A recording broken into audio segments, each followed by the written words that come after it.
I now give the floor to the distinguished representative of Israel. Please, you have the floor. Thank you. First, I wish to begin by conveying Israel's sincerest condolences for the victims of the devastating earthquake which took place days ago. Our hearts go out to all those impacted. Honorable Chair, as we work to recover from the effects of the COVID-19 pandemic, it is clear that we must also address the inequalities that have been exacerbated by the crisis. One of the important ways to do so is by creating full and productive employment and decent work for all. Full and productive employment and decent work can increase income, help people escape poverty, promote equality of opportunity and treatment, as well as empower and improve the well-being of persons in marginalized situations and conditions, which in turn helps to close economic gaps. Other than the instrumental benefits, full and productive employment and decent work also foster a sense of dignity and purpose and creates interpersonal connections that promote social inclusion and political participation. While navigating through the COVID-19 pandemic, we witnessed the unfortunate effects of the crisis on the employment market. It was in response to this crisis that Israel decided to stress the importance of fighting for equality and diversity in employment. To achieve this, the Israeli Equal Employment Opportunities Commission, under the Ministry of Economy, a governmental body which endeavors to enforce equal opportunities at work, initiated and broadened its campaigns to promote diversity and equality in the workplace. Three of the central campaigns were, firstly, programs for mainstreaming equality in the private and business sectors, including for groups such as women, Arab Israelis, Ethiopian and ultra-Orthodox Jews, and older persons. Secondly, the signing of a multi-stakeholder convention for diversity and employment, which calls for diverse employment among all the groups that make up the Israeli social fabric and outlines the vision for a diverse labor market. And thirdly, publishing a yearly occupational diversity index, which maps and examines the state of diversity in representation and wages of diverse groups in the labor market. This is done by providing a snapshot of the representation levels demonstrated each year. Honorable Chair, one of the key ways that we can create full and productive employment is by investing in lifelong learning and skill training that will help people develop the skills that they need to succeed in the modern economy.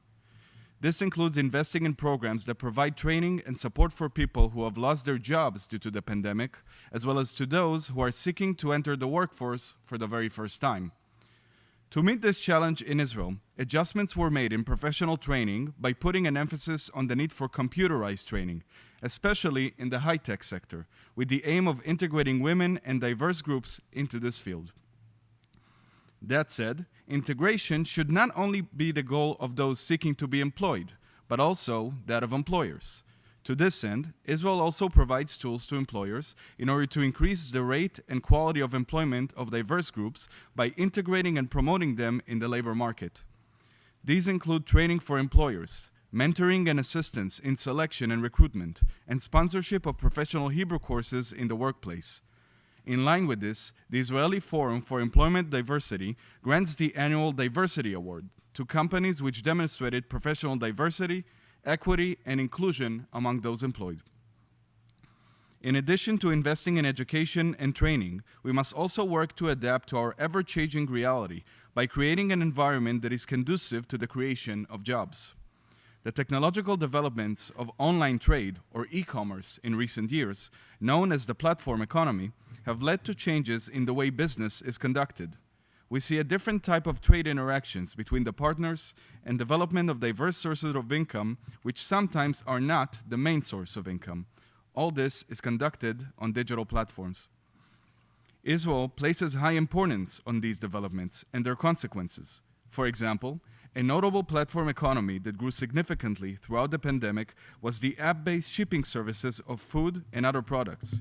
The growth in this sector led to the need to formalize the rights of the workers in this field, as well as for those in other digital platform economy industries.